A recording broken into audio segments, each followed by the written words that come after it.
अस्सलाम वालेकुम, सत श्री अकाल। मैं हरमीत सिंह हूँ और आप देख रहे हैं पब्लिक न्यूज़। नाज़रीन, इस वक्त मैं मौजूद हूँ अरशद शरीफ साहब के घर के सामने। कुछ ही देर कबल साबिक़ वज़ीर-ए-आज़म इमरान खान साहब भी ताज़ियत के लिए यहाँ पे आए थे और अगर देखा जाए तो एक बहुत बड़ी ख़बर है हम सब सहाफ़ियों के लिए, पूरे पाकिस्तानियों के लिए कि आज अरशद शरीफ साहब हम में नहीं रहे। ये अल्फाज का इस्तेमाल करते हुए भी मुझे यकीन आज भी नहीं हो रहा कि वाकई वो आज हमारे दरमियान नहीं रहे। लेकिन उन्हीं के चैनल से मुंसलिक सीनियर सहाफ़ी हमारे साथ जहांगीर बलोच साहब हैं, उनसे बात करेंगे। जहांगीर, मुझे ये बताएं कि आप उनके साथ एक काफ़ी अरसे से काम किया, आपने उनके साथ रहे, कैसा एक इंसान के तौर पर आपने उसको कैसा पाया? तकरीबन 8 साल तक वो एयरवाई के साथ मुंसलिक रहे और इंतहाई सच्चे और नफीस इंसान थे और उनके खिदमात एयरवाई के लिए तो नाकाबिल फ़रामोश हैं और एक पाकिस्तानी सहाफ़त में उनका एक पहचान था, क्योंकि उन्होंने न सिर्फ जो है अफवाज पाकिस्तान के लिए बल्कि दीगर जो इन्वेस्टिगेटिव टाइप के जो स्टोरी हैं या जो है वो जो है उन्होंने अपने चैनल के लिए काम करके वो जो है जारी किए थे और सदारती अवार्ड भी इस शख्सियत को जो है मिले थे। और इसके अलावा उनके जो है सहाफ़त के साथ साथ उनके दीगर भी खिदमात थे कि जो अपने जो है मुखय्यर हज़रात के तौर पर वो भी कभी कभार सामने आते थे। वो मीडिया को या बाकी चीज़ों को वो नहीं बताते होते थे, लेकिन हमें पता था कि वो किस हद तक जो है वो ज़रूरतमंदों के काम आते हैं और ऐसे ही जो है उनकी मदद करते थे जैसे दूसरे लोग को पता नहीं चलता था, क्योंकि हम रोज़ ही उठना बैठना एक साथ था। तो अब एक दफ़ा मैंने जब उनको बताया कि जी अरशद साहब आप इस तरह जो है वो आप नेकी कर रहे हैं और लोगों की मदद कर रहे हैं, तो कहते हैं कि जी मैंने इसका सिला सिर्फ रब के से लेना है और इसके लिए मैं क्या शो करूं। मैंने कहा आप जिस अंदाज़ पे लोगों की ज़रूरतें पूरी करते हैं, तो अगर आप इन चीज़ों को आप शो के ज़रिए चला लें ताकि दीगर लोगों का हौसला जज्बात ज़्यादा बुलंद हो। तो उन्होंने जवाब दिया कि अगर मैं इस तरह कर लूँ कि शायद कुछ लोग इस तरह कहेंगे कि ये अपना जो है दिखावा करने के चक्कर में इसी वजह से मेरा रब देख रहा है। तो कहने से मुराद ये कि वो इंतहाई नफीस इंसान थे और ना सिर्फ वो सहाफ़ियों के लिए बल्कि वो ज़रूरतमंदों के लिए भी एक जाना माना नाम था अरशद शरीफ, जो कि वो एक बाब अब बंद हो गया और अभी तक हमें एयरवाई न्यूज़ को या एयरवाई न्यूज़ के जो ऑनर्स हैं उनको भी सदमा पहुंचा है कि ये क्या हो गया अरशद शरीफ के साथ। ये जान पानी है, यहाँ से हम सब ने कभी न कभी रुखसत होना है। लेकिन बात दुरुस्त है, लेकिन आपसे जानना चाहूँगा, जब पाकिस्तान से आखिरी बार वो जा रहे थे तो ज़ाहिर बात है कि एयरवाई से वो मुंसलिक थे।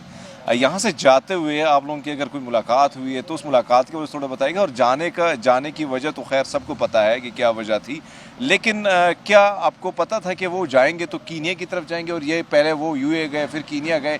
यहाँ पे भी बहुत सारे सवालात उठते हैं कि क्या वजूहत थी। अभी उनके वकील की जो गुफ्तगू हमने सुनी उसमें भी ये था कि इनको पाकिस्तानी हुकूमत ने इतना मजबूर किया था यूएई को कि वहाँ से उसको निकाला किया। इस पर आप क्या कहेंगे? जी बिल्कुल, इस तरह की ख़बरें चल रही हैं सोशल मीडिया पे और उनके वकला ने भी यही बताया, लेकिन इस सच उन्होंने अपने अल्फाज में तो ये नहीं बताया था। जबकि शोएब रज़ाक उनके दोस्त भी थे और उनके वकील भी थे। वो एक दफ़ा जब जस्टिस अतर मिन्नल्ला साहब की अदालत में पेश हुए थे, जब वो यानी उस वक्त वो पाकिस्तान में थे और उनके खिलाफ मुख्तलिफ FIR दर्ज थे, तो उन्होंने अदालत को बताया कि उनकी जान को ख़तरा है और सीरियस जो है वो ख़तरा है। और इस हवाले से उन चीज़ों को यानी उस वक्त हमें इतना हसासियत का उन चीज़ों का नहीं पता था। अब मैं तो कहता हूँ कि उसके जो है वकील हैं, शायद वो बहुत कुछ जानते होंगे, शायद मीडिया पे वो नहीं बता सके, तो उनको भी इन्वेस्टिगेशन में अगर शामिल किया जाए तो बहुत ज़्यादा सुराग मिल सकता है इन्वेस्टिगेशन। ये बताएं कि ये वाकई में अगर सहाफ़ियों के हवाले से देखा जाए, पाकिस्तान का शुमार उन ममालिक में होता है जो वाकई बहुत ही ख़तरनाक हैं।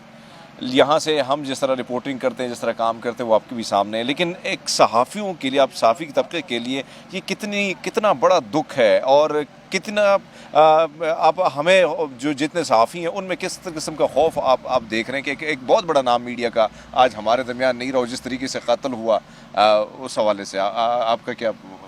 हरमीत सिंह, आपके सवाल का मुझे ये नहीं पता मैं रोहूँ या खुशी का इज़हार कर रहा हूँ, क्योंकि 1 मई 2011 को मुझ पे, जिस शख्स आपके सामने इस वक्त मौजूद है, मुझ पे कातिलाना हमला हुआ था।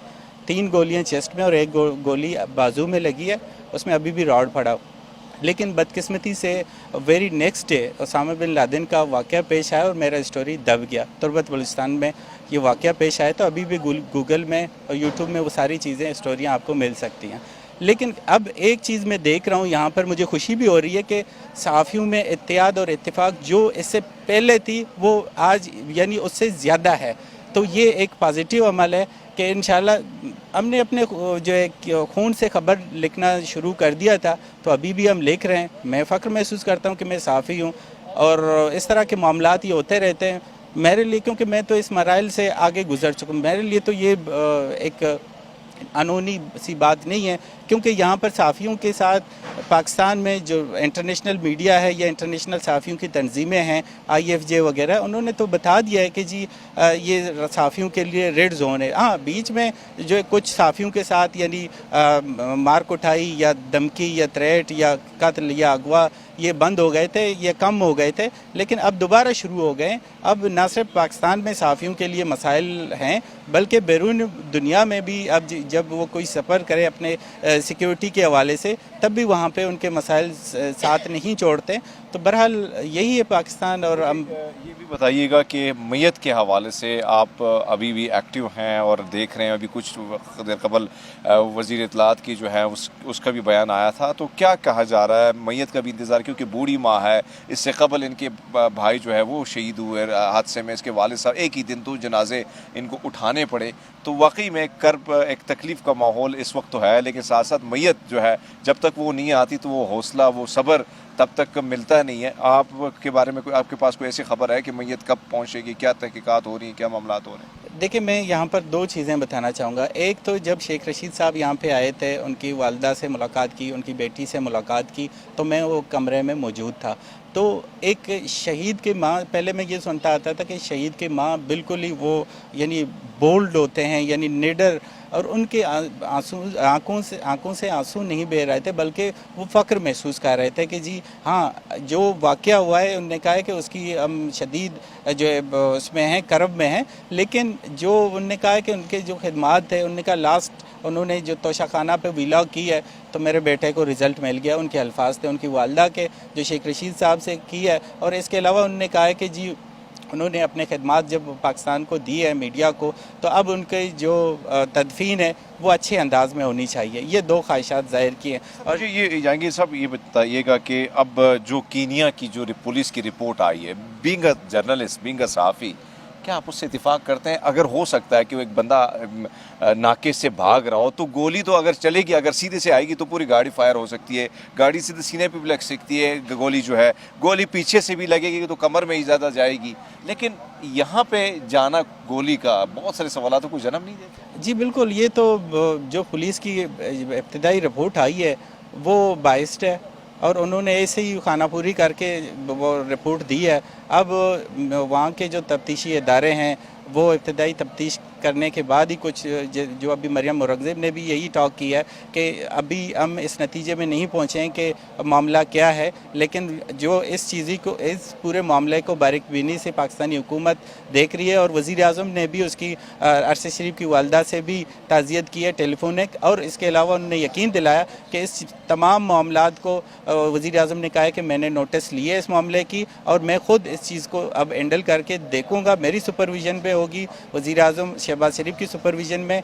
और इसके अलावा वहाँ पर वहाँ की जो गवर्नमेंट है और वहाँ के जो गवर्नर हैं, उन्होंने मुर्दा खाने में जाके लाश को देखने के बाद और दीगर जो ज़रूरी कार्रवाई हैं, पोस्टमार्टम वगैरह, उसके बाद ही वो लीगल एक प्रोसीजर है, उसके बाद ही वो पाकिस्तानी जो है सफारत खाने के हवाले किया जाएगा, और उसके बाद फिर पाकिस्तान लाने के लिए जो लीगल बंदोबस्त है वो पाकिस्तानी हुकूमत भी इस हवाले से इन टच है। और ना सिर्फ पीपल्स पार्टी और PTI बल्कि हुकूमत के भी जो इस हवाले से अरशद शरीफ के हवाले से वो भी इस चीज़ को संजीदगी से देखने को नज़र आ रही है कि वो भी इस मामले को कंडेम ना सिर्फ कंडेम कर रहे हैं, बल्कि इन्वेस्टिगेशन के लिए आला सतही तहकीकाती कोई कमीशन बनाने की भी ख्वाहिश जाहिर की है वज़ीर आज़म ने। शुक्रिया, जहांगीर हमारे साथ है और बड़े डिटेल में उन्होंने बात की अरशद शरीफ साहब के हवाले से। और आज वाकई में एक बहुत ही अफसोसनाक ख़बर है इन सब के लिए, पूरी सहाफ़ियों के लिए हमारी दुआएं हैं कि अल्लाह ताला उनके दर्जात बुलंद फरमाए और उनके पूरे ख़ानदान को जो है हौसला और सब्र दे,